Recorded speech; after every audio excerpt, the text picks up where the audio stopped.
రాష్ట్ర గౌరవం బాగుంటది, వారికి కూడా మంచిగా ఉంటది. ముఖ్యమంత్రి గారి రాజకీయ రొదలో తిట్ల దాడిలో 6 గ్యారెంటీల చట్టబద్ధత ఏమైంది మహాప్రభు అనే 1 minute ఒకటి సార్ గౌరవ సభ్యుడు హరీష్ రావు గారు దాదాపు గంటన్నర అయింది సార్ మాట్లాడబట్టి. గంటన్నరకెళ్ళి ఒక్కసారి కూడా ఆయన బడ్జెట్ మీద మాట్లాడకపోగా ఆయన భయపడతారు సార్ ఒకటే సార్ ఆయన గ్యారంటీలు అంటున్నాడు సార్. గౌరవ హరీష్ రావు గారు మాట్లాడిందంతా కూడా సభని తప్పుతో పట్టించేదిగా ఆయన మాట్లాడి చూస్తున్నాడు సార్. గంటన్నరకెళ్ళి ఆయన ఆడికే వస్తారు ఆయన గ్యారంటీల విషయం అంటుండు సార్. గ్యారంటీల విషయం అంటున్నాడు. 2001లో ఆయన పార్టీ పెట్టినప్పుడు సార్ కొండా లక్ష్మణ్ బాబుజీ గారి ఇంట్లో పార్టీ పెట్టినప్పుడు నేను తెలంగాణ పార్టీ పెడుతున్నాం, రాష్ట్రాన్ని తెలంగాణ వచ్చే మొట్టమొదటి ముఖ్యమంత్రి దళితుడు అవుతాడు, దళితుని చేయలేకపోతే మెడ మీద తల తీసుకుంటా అని ఆ రోజు ముసలైనాయి సార్. అబద్ధాలు అంటే వీలై, గ్యారంటీలు అంటే వీలై, మోసాలు సార్. డబుల్ బెడ్రూమ్ కడతా, డబుల్ బెడ్రూమ్లో బిడ్డ అల్లుడు వస్తే ఎక్కడ వండుకోవాలి, బేకరీలో కట్టేసుకోవాలి. మీ రంగం మాటలు సార్ ఒకరి నిజం సార్. ఇంకొకటి సార్, ఇంకా ఈయన హరీష్ రావు గారు ఒక మాట మాట్లాడింది సార్. హరీష్ రావు గారు 24 గంటలు కరెంట్ ఇచ్చినా అన్నాడు సార్. 24 గంటలు కరెంట్ ఇచ్చినా అంటే నేను ఒక సబ్స్టేషన్ సార్ బండ సోమవారం అనే సబ్స్టేషన్కి వెళ్ళాను. అక్కడ ఆపరేటర్ బస్ అయిన ఆపరేటర్ వీడియో రికార్డింగ్ ఉన్నది. నేను నా సర్వీసులో 9 ఏళ్ళు అయింది సార్. ఎలక్షన్ల ముందు 9 ఏళ్ళకెళ్ళి సర్వీసులో ఉన్నా. ఇక్కడ ఎప్పుడు కూడా 14 గంటల కరెంటు రాలేదని నాకు రికార్డు తీసి చూపిస్తే రాత్రి లా బుక్లు వాపసు తీసుకొచ్చాను.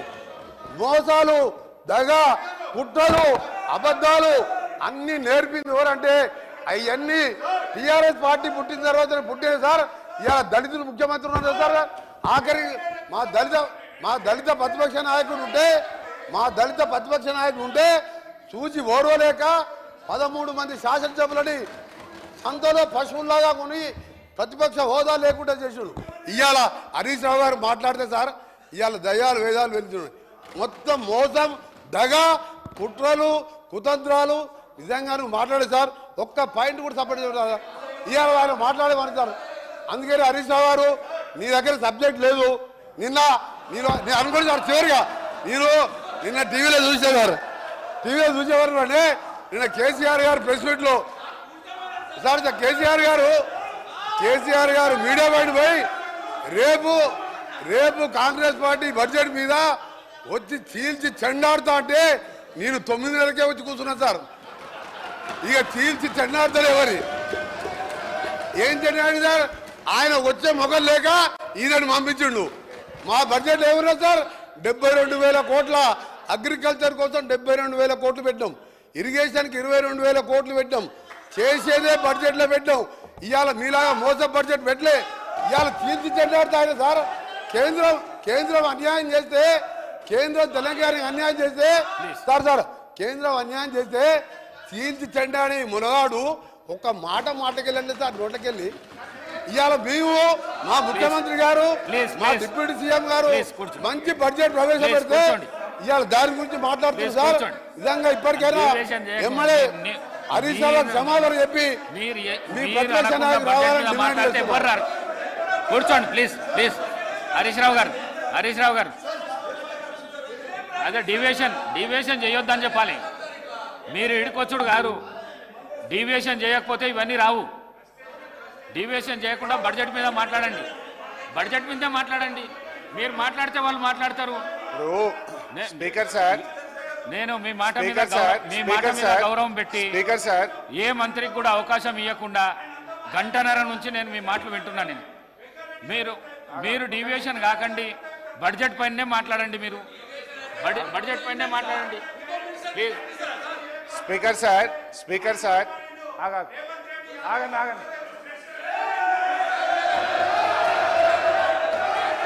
స్పీకర్ సార్ ఇప్పుడు గంటన్నర అంటున్నారు. గంటన్నరలో ముఖ్యమంత్రి గారు, ఉప ముఖ్యమంత్రి గారు, శ్రీధర్ బాబు గారు, జూపల్లి గారు, కోమటిరెడ్డి గారు 5గురు మంత్రులు మనిషికి 3 సార్లు లేస్తే ఇక నేను గంటన్నరలో నేను ఏం మాట్లాడినట్టు? ఈజ్ ఇట్ నాట్ డిస్టర్బెన్స్ అధ్యక్ష? ఒకటి. రెండవది అధ్యక్ష, ఇప్పుడు నేను కోమటిరెడ్డి గారికి ఘాటుగా సమాధానం చెప్పగలుగుతా, కానీ నా బాధ ఏంటంటే ఇట్ విల్ డీవియేట్. ఆయనకేమో హాఫ్ నాలెడ్జ్. ఇప్పుడు ఆయన ఏం మాట్లాడిండు? Yes you are half knowledge fellow. అధ్యక్ష,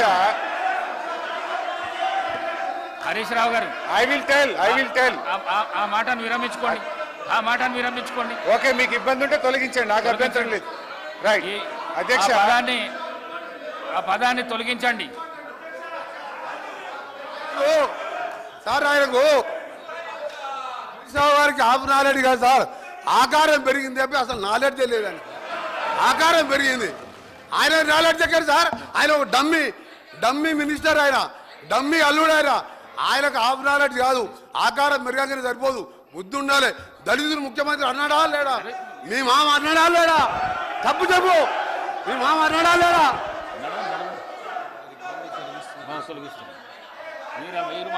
స్పీకర్ సార్, ఇదే కోమటిరెడ్డి వెంకటరెడ్డి గారు 50 కోట్లకు పిసిసి అధ్యక్ష పదవి కొనుక్కున్నారు రేవంత్ రెడ్డి గారని ఈయనే చెప్పింది కదా సార్.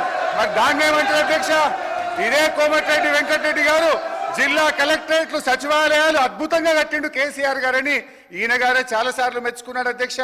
ఇవాళ నేను ఎందుకు ఆ మాట అన్నంటే అధ్యక్ష, కోమటిరెడ్డి వెంకటరెడ్డి గారు మేము అగ్రికల్చర్ కు 72,000 కోట్లు పెట్టామన్నాడు. అంటూనే మళ్ళీ వెంటనే ఇరిగేషన్ కి 22,000 కోట్లు పెట్టమన్నాడు. ఆయనకు అర్థం కాని ఏంటంటే బట్టి గారు చేసిన అంకెల గారిని వారికి అర్థం కాలే.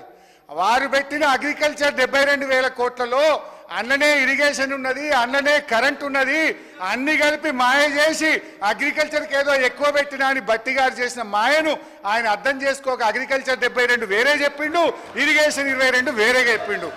అందువల్ల నేను ఆ మాట అన్న తప్ప వేరే అనలే. ఆయనకి ఇబ్బంది అయితే నాకు